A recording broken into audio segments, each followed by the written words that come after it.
Shalom,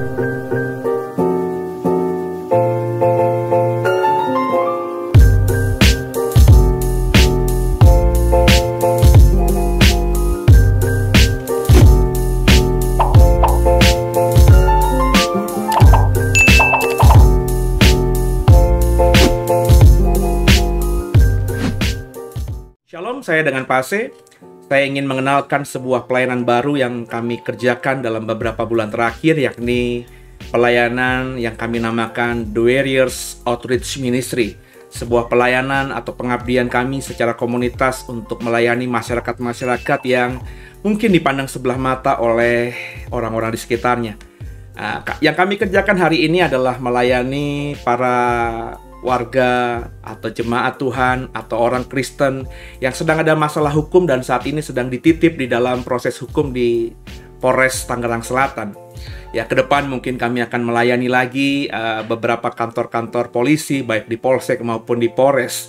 Dan kemudian kami juga sudah melayani pelayanan pembinaan rohani secara online via aplikasi Zoom untuk lapas-lapas yang ada. Ya, ada beberapa lapas yang sudah kami layani. Ada lapas di Rajek, ya. Ada lapas juga di Pematang Siantar. Jadi lewat aplikasi online ini, aplikasi Zoom ini, pelayanan digital ini, kita yang di Serpong, yang di Banten bisa melayani lapas-lapas yang di luar jangkauan, ya. Seperti di Pematang Siantar, jauh di Sumatera Utara sana.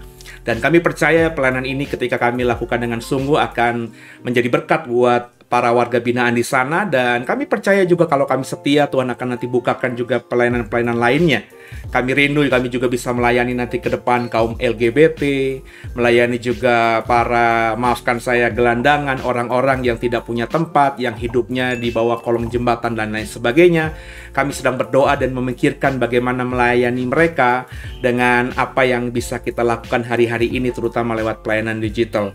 Dukung doa saudara supaya pelayanan kami ini semakin berdampak, dan kalau saudara rindu ingin memberkati atau mensupport pelayanan kami lewat dana, lewat uang saudara, kami tentu bersyukur kalau kami disupport oleh saudara, dan persembahan kasih saudara bisa disalurkan lewat nomor rekening yang ada, dan kami akan menggunakannya untuk melayani orang-orang yang sedang diproses Tuhan, terutama yang sedang ada di Polres dan juga yang ada di lapas untuk saat ini.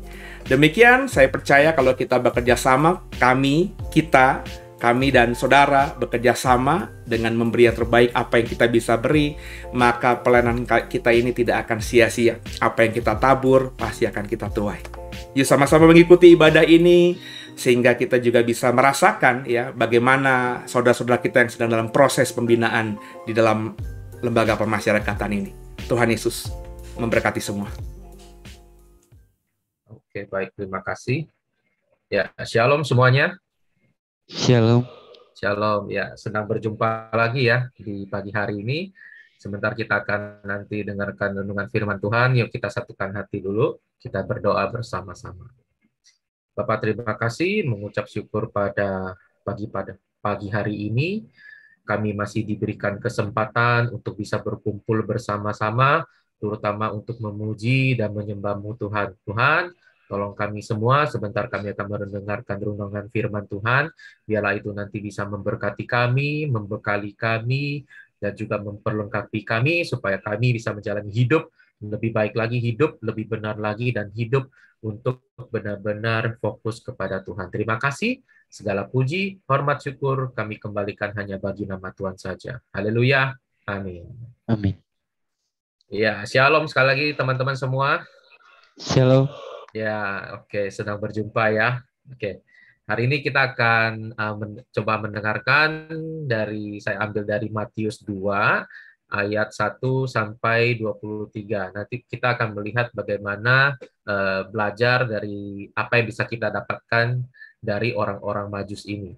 Jadi di Matius 2 itu adalah cerita mengenai ada kisah orang Majus yang datang ketika setelah Tuhan Yesus lahir ya, itu ketika Tuhan Yesus juga masih kecil, masih anak-anak. Nah, di situ dicatat di dalam Matius. Nah, ada yang menarik nih dari Matius yang kita bisa lihat di dalam ayat ke-11 ini. Setelah mereka, orang-orang Majus ini menemukan Tuhan ada di dalam rumah bersama dengan ibunya. Ayat 11 saya bacakan ya. Maka masuklah mereka ke dalam rumah itu dan melihat anak itu bersama Maria ibunya, lalu sujud menyembah dia. Mereka pun membuka tempat harta bendanya dan mempersembahkan persembahan kepadanya, yaitu emas, kemenyan, dan mur.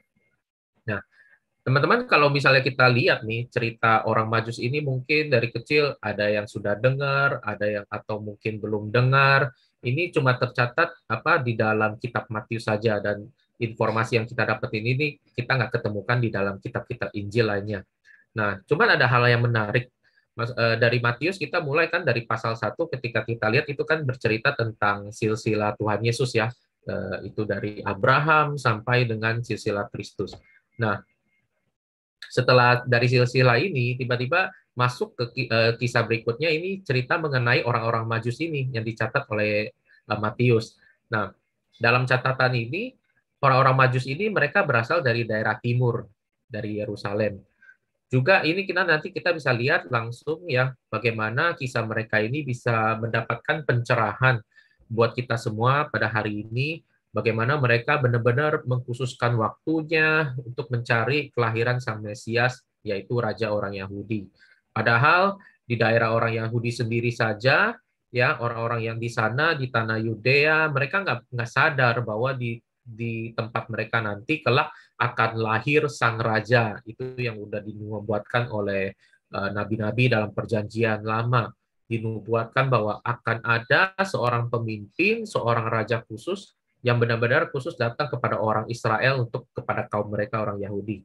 Nah, kalau kita nanti kita baca lagi dengan seksama setelah kedatangan orang Majus ini ke wilayah tempat kelahiran Yesus, mereka ke sana bertanya-tanya kepada orang-orang di sana, kepada orang-orang Yahudi yang berada di Yerusalem. Akhirnya pertanyaan ini kan mereka tanya nih, di mana itu Raja Yahudi yang dilahirkan? Nah, pertanyaan ini akhirnya membuat gempar di seluruh Yerusalem, di seluruh kota itu. Nah, ini terjadi pasti nanti dari mulut ke mulut, karena pertanyaan ini akhirnya sampai kedengaran oleh Raja Herodes. Jadi pada saat itu yang berkuasa adalah Raja Herodes. Nah, singkat cerita, akhirnya orang-orang Majus ini kan akhirnya menemukan Yesus. Nah, Matius juga mencatat bahwa mereka bisa menemukan ini karena mereka juga dipandu ya oleh satu fenomena di langit yang dikatakan dalam Alkitab itu mereka melihat suatu bintang. Dan kita percaya pasti ada campur tangan dari Tuhan yang membimbing orang-orang Majus ini supaya mereka bisa menemukan apa yang mereka selama ini cari. Jadi mereka melihat sesuatu hal yang berbeda melalui fenomena alam, kemudian mereka mencari, meneliti sesuatu yang berkaitan yang menemukan bahwa akan adanya sebuah tanda, yakni tanda kelahiran seorang raja. Nah, kemudian kita akan melihat kisah ini bagaimana persembahannya diberikan oleh orang-orang Majus ini, di mana mereka ini memberikan sesuatu yang sangat amat berharga kepada Yesus, yaitu yang sudah saya bacakan, yaitu emas, kemenyan, dan mur. Bahkan nggak hanya harta saja yang mereka berikan, namun ada hal-hal yang lain mereka berikan juga. Nanti kita akan dapatkan juga dari renungan hari ini, dan juga kita melihat bagaimana cara melakukan penyembahan dan pemberian yang dilakukan oleh orang-orang Majus pada hari ini. Nah, apa yang bisa kita dapatkan atau belajar dari penyembahan orang Majus ini dalam Matius yang kedua ini? Jadi di sini saya menemukan ada dua hal yang kita bisa belajar dari penyembahan orang Majus. Nah, hal yang pertama yang bisa kita dapatkan dari orang-orang Majus ini, cara penyembahan orang Majus ini adalah yang pertama adalah menyembah dengan sikap hati yang benar. Saya ulangi lagi, yaitu menyembah dengan sikap hati yang benar. Nah, ada beberapa peristiwa yang terjadi yang bisa kita dapatkan nih hikmatnya, dan kita bisa menjadi pelajaran buat hari ini kita semua, buat saya dan juga buat teman-teman semua. Nah, kalau kita sudah membaca, teman-teman sudah pernah membaca dari keseluruhan Matius pasal 2 ini, kita dapat menyimpulkan bahwa bagaimana ketika kita melakukan yang namanya penyembahan itu yang benar-benar tulus, lalu kemudian harus disikapi dengan hati yang benar. Kemudian kita nanti juga bisa membandingkan dengan sikap penyembahan yang sama sekali tidak tulus, itu hanya tampilan saja. Kita lihat dalam Matius 2 ayat 8 ya.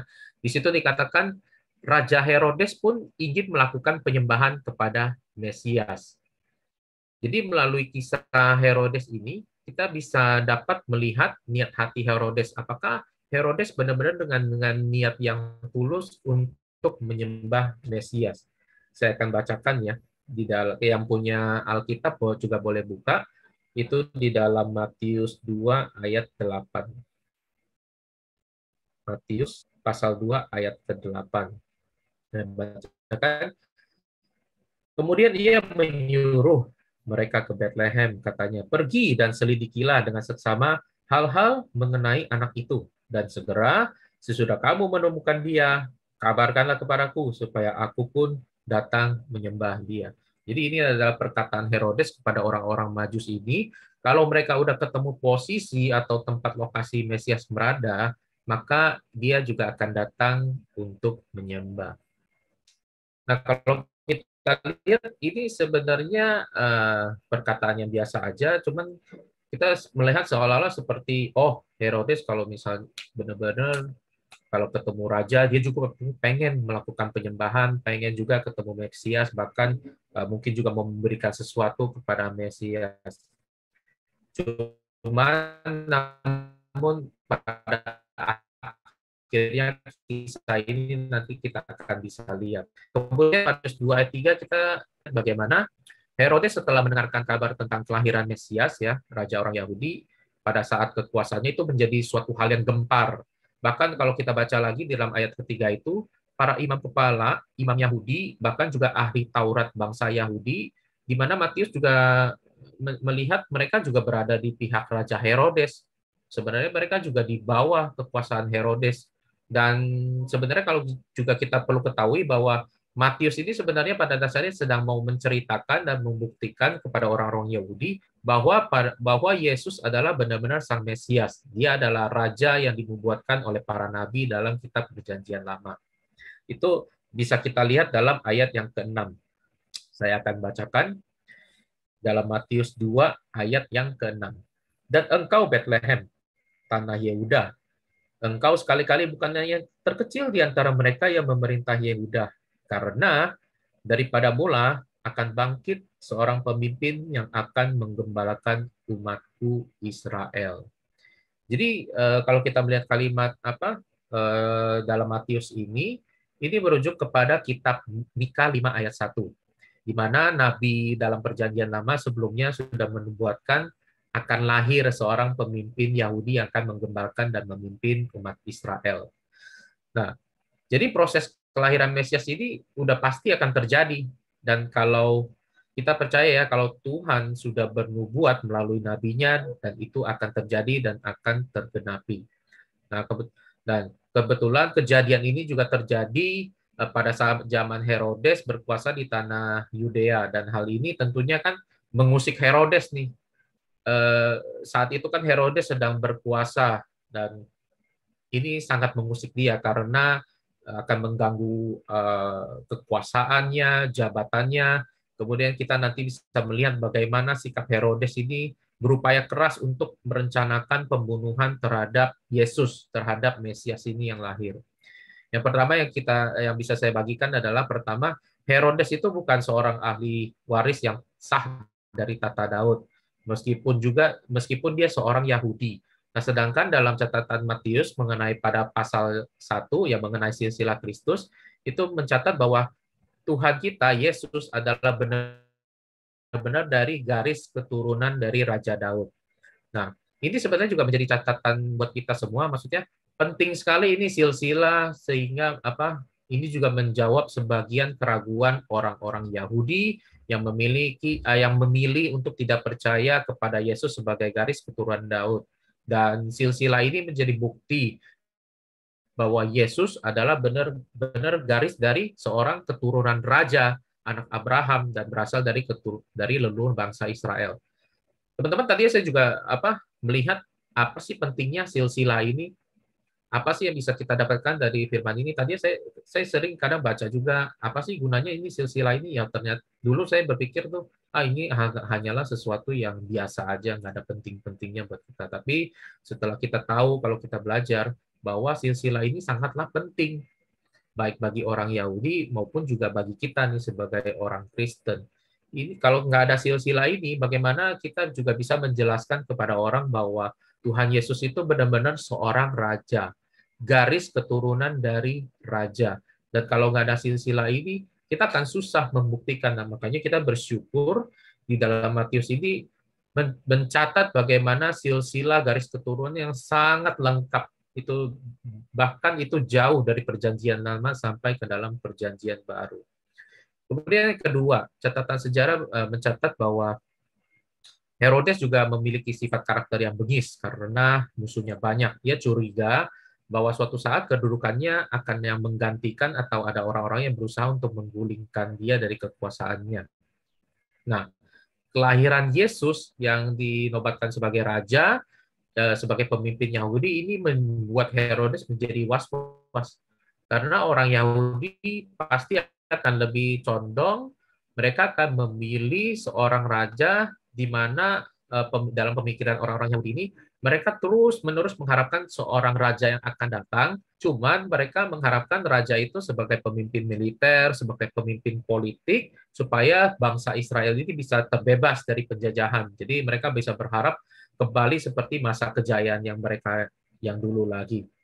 Nah, kemudian yang ketiga, ada catatan atau tafsiran apabila orang-orang Majus ini berasal dari keturunan Yahudi, ya mereka berasal dari wilayah Partia, tentunya mereka pasti akan menyambut seorang raja Yahudi, ya di mana hal ini tentunya pasti akan membuat goyah kekuasaan negara Roma dan juga Herodes itu sendiri. Kenapa? Ya dikarenakan orang-orang Majus ini mengakui akan kelahiran seorang raja sebagai bukti pengakuan dan penobatan akan ada seorang raja masa depan. Nah, kita lihat dari beberapa catatan ini saja kita bisa melihat bagaimana niat dan sikap hati yang Herodes. Herodes sudah was-was, sudah khawatir, sudah penuh curiga. Akhirnya dia juga yang kemudian dia berkata kepada orang Majus, dia juga mau melakukan apa tadi penyembahan kepada Mesias. Namun sebenarnya ya Herodes itu dalam hatinya itu sedang khawatir, gempar karena perihal kelahiran seorang raja ini dapat menggeser kedudukannya sebagai raja kecil. Dan niat sebenarnya kalau kita melihat dalam ayat-ayat selanjutnya, kita lihat dalam Matius 2 ayat 16. Matius 2 ayat 16 saya akan bacakan. Ketika Herodes tahu bahwa ia telah diperdayakan oleh orang-orang Majus itu, ia sangat marah. Lalu ia menyuruh membunuh semua anak di Bethlehem dan sekitarnya, yaitu anak-anak yang berumur 2 tahun ke bawah, sesuai dengan waktu yang dapat diketahuinya dari orang-orang Majus ini. Nah, jadi dari kalimat yang kita baca ini juga kita tahu bahwa pada saat itu perkiraan umur Yesus adalah berkisar 2 tahun ke bawah. Jadi bukan bayi lagi ya, Tuhan Yesus udah sekitar mungkin 1 tahun atau 1 tahun lebih. Nah, kita bisa melihat bagaimana karakter seorang Raja Herodes yang bengis, dia nggak mau percaya dan mengakui Mesias, maka akhirnya dia melakukan pembunuhan terhadap semua anak laki-laki yang berumur 2 tahun ke bawah. 2 tahun ke bawah. Nah, inilah yang kita bisa lihat dari sikap Raja Herodes ini, kebohongan Herodes dia, kekejian hatinya, sikap hatinya yang sombong, dan dia nggak mau mengakui Mesias, terutama dia sudah melakukan kata-kata yang palsu, penyembahan yang palsu. Di mulut dia berkata ingin menyembah, namun keinginan hatinya tidak seperti yang ia ucapkan ya. Jadi menjadi cerminan nih dari pelajaran kita untuk semua pada hari ini mengenai sikap penyembahan dengan hati yang benar. Nah, sekarang apakah saya dan saudara sekarang ini ya, kita yang mengaku sebagai orang percaya, kita sebagai orang Kristen, mengaku percaya, kita menyembah kepada Tuhan, sudah belum kita lakukan dengan sikap hati yang benar? Atau bisa jadi kita ini seperti Raja Herodes, ya, yang kelihatan di mulut saja berkata, aku ingin menyembah, aku juga ingin menyembah Tuhan, aku juga ingin menyembah Mesias. Di mulut kita berkata menyembah, tetapi di hati kita sebenarnya itu tidak benar. Nah, sekarang kita coba bandingkan dengan sikap dari orang-orang Majus yang bisa kita dapatkan. Kita lihat dalam Matius 2 ayat 10 sampai 11. Tadi kita sudah lihat ya bagaimana sikap Herodes, sekarang kita lihat bagaimana dari orang-orang Majus ini. Ayat 10 dan 11 masih dalam Matius yang kedua. Saya bacakan. Ketika mereka melihat bintang itu, sangat bersukacitalah mereka. Maka masuklah mereka ke dalam rumah itu dan melihat anak itu bersama Maria, ibunya, lalu sujud menyembah dia. Mereka pun membuka tempat harta bendanya dan mempersembahkan persembahan kepadanya, yaitu emas, kemenyan, dan mur. Nah, dari sini kita bisa melihat bagaimana mereka mempunyai sukacita yang sangat luar biasa. Jadi kenapa orang-orang Majus ini bisa mendapatkan rasa sukacita yang besar ini? Karena yang selama mereka ini cari, mereka raih, mereka teliti, mereka capai, mereka perjuangkan selama ini, dan juga perjalanan yang mereka lakukan, bayangkan teman-teman, itu memerlukan waktu yang begitu panjang. Mereka harus berangkat dari wilayah timur sampai ke Yerusalem, dan sampai di Yerusalem pun mereka masih belum ketemu. Mereka masih terus berjuang kembali mencari benar-benar lokasi yang harus dituju. Dan itu semua membutuhkan pengorbanan waktu. Kemudian keselamatan mereka selama dalam perjalanan. Nyawa mereka menjadi taruhan terhadap perampok, binatang buas, dan pada akhirnya yang kita tahu apa yang mereka perjuangkan itu nggak menjadi sia-sia. Nah, dalam Matius 2 ayat 11, dalam Matius 2 ayat yang ke-11, begitu mereka sampai dan melihat di sana kata-katanya anak Yesus yang sedang bersama dengan Maria, mereka langsung melakukan yang namanya sujud menyembah Yesus. Dan kalau kita melihat kata menyembah dalam bahasa Yunani adalah proskuneo. Itu di mana makna dari kata tersebut diartikan sebagai menyembah, sujud atau beribadah.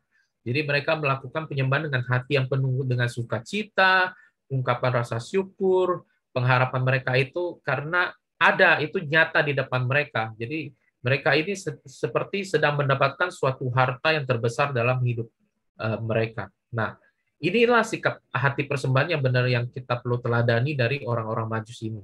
Kita harus memiliki sikap hati yang terus-menerus berusaha untuk mencari dan mendekat kepada Kristus. Kita harus terus-menerus berjuang selama menjalani hidup ini, fokus kepada tujuan kita Kristus. Dan juga ada bagian-bagian dan waktu-waktu tertentu kita perlu mengorbankan waktu kita, tenaga kita, aktivitas kita, hanya benar-benar khusus untuk mencari Kristus dalam kehidupan kita. Dan kalau teman-teman sudah mendapatkan dan memperoleh Kristus, itu kita miliki ya dengan sikap percaya sepenuhnya kepada Kristus, dan dengan memiliki sikap itu, maka kita dapat melakukan yang namanya penyembahan kepada Yesus dengan sikap hati yang benar ya, dengan penuh dengan sukacita, ungkapan rasa syukur, dan rasa syukur itu bisa kita ungkapkan dengan ucapan terima kasih kepada Tuhan bahwa apa yang selama ini kita cari, yang selama ini kita sembah, yang selama ini kita percaya, kita raih, bukanlah suatu hal yang sia-sia. Jadi mencari Kristus adalah seperti harta yang terbesar, itu seperti yang dilakukan oleh orang-orang Majus. Maka teman-teman pada siang hari ini semua, ayo carilah Kristus dan hidupi itu dalam hidup teman-teman, dalam hidup saudara-saudara. Melalui kisah Herodes dan orang-orang Majus ini, kita bisa melihat bagaimana orang yang benar-benar sungguh-sungguh mencari Tuhan, dan bagaimana orang yang tidak sepenuh hati mencari Tuhan. Saya berharap teman-teman di sini semua yang sudah percaya kepada Kristus, coba angkat tangan yang sudah percaya kepada Tuhan Yesus. Ya, ketika dalam melakukan penyembahan, baik salah satunya mungkin kita sedang bernyanyi, ayo kita lakukan dengan sungguh-sungguh, dengan sikap hati yang percaya bahwa Yesus yang kita sembah adalah benar-benar seorang raja, seorang Mesias, seorang juru selamat yang akan menyelamatkan hidup kita. Hanya Yesus yang sanggup melepaskan semua ikatan dalam hidup kita, dan juga percaya bahwa hanya Yesus yang satu-satunya sanggup untuk mengampuni dosa-dosa kita. Amin. Nah, kemudian hal yang kedua yang kita bisa dapatkan dari penyembahan orang Majus ini adalah mempersembahkan yang terbaik untuk Tuhan. Saya ulangi lagi, yaitu mempersembahkan yang terbaik untuk Tuhan. Nah, kalau kita lihat mempersembahkan di sini, sebenarnya itu tidak hanya sekedar memberi aja, atau orang Majus ini tuh memberi hanya ala kadarnya begitu saja. Cuman kalau kita perhatikan, yang dipersembahkan dari orang-orang Majus ini adalah benar-benar mereka membawa persembahan yang terbaik, yakni emas, kemenyan, dan mur. Kenapa bisa dikatakan yang terbaik? Karena ada beberapa catatan yang mengatakan bahwa persembahan yang diberikan oleh orang-orang Majus kepada Yesus adalah persembahan yang khusus diberikan kepada seorang raja. Ini kita bisa lihat nanti dalam ayat yang kedua, di mana orang-orang Majus itu bertanya, di manakah orang raja Yahudi itu dilahirkan? Jadi sebenarnya orang-orang Majus sudah tahu dan benar-benar sedang mencari seorang raja. Mereka sudah menyiapkan nih suatu persembahan dari tempat mereka untuk diberikan dan juga menjadi tanda pengakuan dari diri mereka dengan harta yang mereka bawa, yaitu emas, mur, dan kemenyan. Di mana orang-orang Majus ini percaya bahwa nanti yang mereka akan temui itu adalah seorang raja yang akan memimpin di suatu masa yang akan datang. Nah, kalau kita lihat satu persatu dari persembahan yang mereka bawa, yang pertama adalah emas.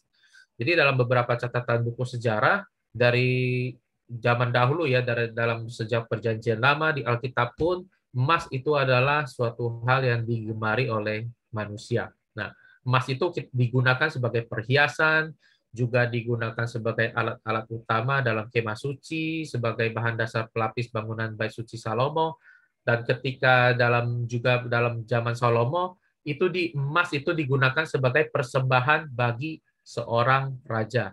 Nah, begitu. Nah, inilah emas yang digunakan oleh orang-orang Majus ini.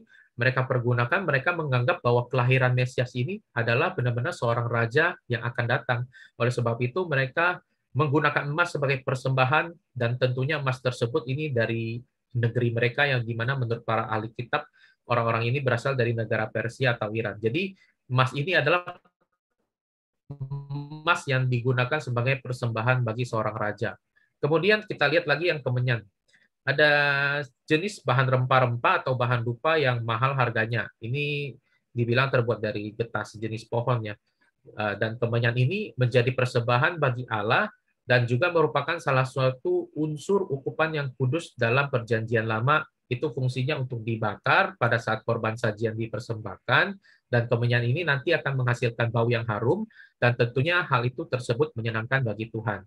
Nah, ini kemenyan ini ada penafsiran bahwa ini adalah diberikan oleh orang Majus sebagai lambang dari keimaman Yesus. Kemudian yang mur, ini adalah sejenis juga getah dari batang pohonnya rendah. Ini tumbuhan ini berasal dari Arabia. Mur ini dalam Perjanjian Lama digunakan sebagai minyak urapan yang kudus. Juga dipakai untuk meminyaki tubuh bagi jenazah orang mati yang mau dikubur. Dan mur ini dikatakan merupakan gambaran persiapan akan kematian Yesus yang nantinya digunakan pada saat Ia akan dikubur. Jadi melalui persembahan yang diberikan oleh orang-orang Majus ini, persembahan dari emas, kemenyan, dan mur, kalau kita bisa melihat berdasarkan penggambaran yang sudah dijelaskan tadi, persembahan tersebut sedang menjelaskan identitas Kristus atas nanti apa yang akan Yesus Tuhan lakukan di dalam dunia ini. Ya, Ia datang sebagai Raja, dan Kristus akan sebagai pribadi yang dipersembahkan dan menyenangkan hati Allah, termasuk sampai di mana persiapan nanti Ia akan meninggal untuk dikuburkan.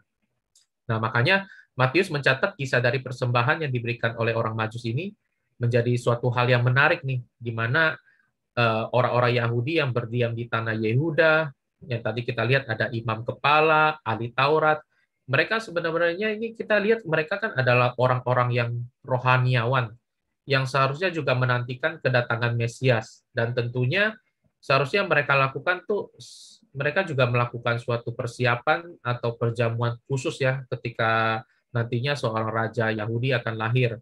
Atau bahkan sebenarnya harusnya mereka juga memberikan atau sesuatu yang patut dipersembahkan kepada raja sembari menantikan kelahiran Sang Mesias di tanah mereka sendiri. Cuma namun ironisnya kalau kita membaca nanti, Matius mencatat bahwa bahkan orang-orang Yahudi sendiri ini nggak menyadar bahwa mereka nggak tahu kapan kelahiran Mesias akan terjadi. Setelah kedatangan orang Majus ke Yerusalem, barulah hal itu menjadi suatu yang gempar. Baru mereka mulai menyelidiki dari perkataan orang-orang Majus. Kemudian mereka baru mencari kitab dari para nabi, mereka buka di mana Mesias akan dilahirkan. Nah, dari sini kita lihat bahwa justru melalui orang lain, melalui orang-orang Majus ini, sebenarnya mereka menjadi pembawa berita bahwa Sang Mesias akan lahir. Dan kemungkinan dari orang-orang Majus inilah mereka ini yang malah menyelidiki kitab suci dengan seksama sembari menunggu kelahiran Sang Juru Selamat. Dan pada akhirnya juga mereka mendapatkan bantuan yang tentunya dari Tuhan, ya melalui fenomena alam, yaitu bintang yang menuntun mereka sampai ke tempat lahirnya Sang Mesias, di mana orang-orang Majus ini juga dicatat sebagai ahli perbintangan. Mereka ini mendalami bidang perbintangan, ilmu bintang. Nah, mereka orang-orang yang berpengetahuan, juga ahli nujum, juga mereka orang-orang yang bijaksana. Nah, karena mereka bisa ahli dalam perbintangan, makanya Tuhan menunjukkan mereka melalui fenomena alam itu. Nah, justru dari orang-orang Majus ini kita bisa melihat bagaimana mereka mempersembahkan harta, sesuatu yang mahal, yang bernilai, yang mulia. Di mana kalau kita melihat kata persembahan dalam bahasa Inggris itu dedicate, yaitu juga berarti membaktikan, mengabdi, mengamanatkan. Mereka membaktikan dirinya kepada Kristus. Orang-orang Majus ini mengabdikan dirinya kepada Kristus. Orang-orang Majus ini mengamanatkan dirinya kepada Kristus. Dan ini menjadi renungan buat kita sekarang ini. Apakah kita sudah seperti orang-orang Majus ini dengan memberikan persembahan yang terbaik dari kita kepada Yesus dengan cara membaktikan diri kita, mengabdikan diri kita, dan mengamanatkan diri kita kepada Kristus? Atau menjadi renungan juga buat kita semua pada hari ini, apakah kita yang sudah di dalam Tuhan, kita sudah melayani Tuhan, sudah pakar atau ahli dalam firman Tuhan, kita ini seperti imam kepala yang sekarang ini kita melayani, yang belajar Alkitab, namun sebenarnya pengenalan kita masih jauh daripada Kristus. Kita terlihat sepertinya dekat dan intim kepada Tuhan, namun sebenarnya kita sama seperti para imam, para ahli Taurat, tahu akan Mesias, tahu akan Tuhan, tahu akan kebenaran firman Tuhan, namun sebenarnya kita nggak sadar bahwa Yesus yang kita sembah itu bukanlah sesuatu hal yang sudah kita kenal dan kita tahu begitu saja. Namun kita juga harus belajar seperti orang Majus, kita memiliki hati yang bijaksana, memberikan itu selama kita menjalani hidup kita sekarang ini. Jadi, saya mengajak saudara yang mendengarkan sekarang ini, yuk, mari kita lakukan dan teladani seperti yang dilakukan oleh orang-orang Majus ini. Mereka memberikan hidup mereka, membaktikan hidup mereka, mengabdikan hidup mereka, dan mengamanatkan hidup mereka kepada Kristus dengan cara memberikan persembahan yang terbaik selama hidup mereka. Nah, apa yang bisa saudara berikan nih selama dalam hidup teman-teman sekarang ini? Kalau teman-teman bisa bernyanyi, ya lakukan itu untuk Tuhan, pergunakan yang saudara miliki dengan secara maksimal. Teman-teman bisa bermain musik, lakukan itu, tunjukkan lewat pelayanan di dalam komunitas, bisa dalam persekutuan gereja kah, persekutuan doa, dan lakukan itu seperti untuk Tuhan. Saudara juga mungkin senang, saya orangnya senang nih menasihati orang. Nasihatilah orang-orang terdekat saudara dengan melalui nasihat saja kita bisa kasih solusi untuk orang, bahkan kita bisa menyelamatkan saudara kita dari kesalahan bahkan dosa mereka. Nah, ini beberapa contoh yang bisa kita lakukan dalam kehidupan kita. Jadi kita bisa mulai dari orang-orang terdekat dulu, dari lingkungan keluarga, teman, persahabatan, dan kalau kita sudah melakukan itu, kita sudah mempraktekkan apa yang namanya kasih. Kita mengasihi orang lain seperti Yesus sudah mengasihi kita semua. Nah, meskipun cerita dari orang-orang Majus ini begitu singkat dan pendek dan hanya tercatat dalam kitab Matius, namun yang sebenarnya masih banyak hal yang kita bisa pelajari dari orang-orang Majus ini. Dan andai kata mereka ini bukan dari golongan orang Yahudi, justru dari kalangan orang di luar Yahudi lah, mereka yang lebih mengenal dan memahami siapa Mesias atau Kristus itu. Dan hari ini kita dicap sebagai orang-orang Kristen. Ya, kalau boleh dibilang, kita ini sudah di dalam Tuhan, malah nantinya orang-orang yang di luar status sebagai orang non-Kristen, justru mereka-mereka inilah yang lebih sungguh-sungguh mengenal Kristus, sungguh-sungguh mencari Kristus, dan mereka bahkan lebih sungguh-sungguh lagi memberikan hidupnya kepada Kristus seperti orang-orang Majus ini. Jadi, Hari ini milikilah sikap hati yang benar dalam memberikan persembahan kepada Yesus yang sekarang kita imani sekarang ini, dan kerjakan itu dan lakukan itu dengan sungguh-sungguh. Dan inilah dua hal yang bisa saya bagikan buat teman-teman saudara-saudara semua pada hari ini, di mana sebenarnya kita masih banyak yang bisa kita pelajari dari orang-orang Majus ini. Dan saya mengajak kembali untuk kita semua supaya dalam sisa hidup kita sekarang ini kita udah mulai tahu bagaimana memberikan persembahan yang benar seperti yang dilakukan oleh orang-orang Majus ini. Yakni yang pertama adalah menyembah dengan sikap hati yang benar, dan yang kedua memberikan persembahan yang terbaik bagi Tuhan dengan melakukan cara membakti, mengabdi, dan mengamankan diri kita. Nah, lakukan dua hal itu, maka saya percaya bahwa hidup saudara pasti akan mengalami perubahan. Pasti akan terberkati, dan percaya saudara akan semakin menaruh iman yang benar dan pengharapan hanya kepada Kristus. Dan yang terakhir saya ucapkan selamat Natal bagi semua teman-teman Lapas Pematang Siantar hari ini. Semoga kiranya damai sejahtera dan kasih karunia dari Allah Bapa kita, dari Tuhan Yesus selalu menyertai teman-teman senantiasa. Amin. Tuhan Yesus memberkati. Amin.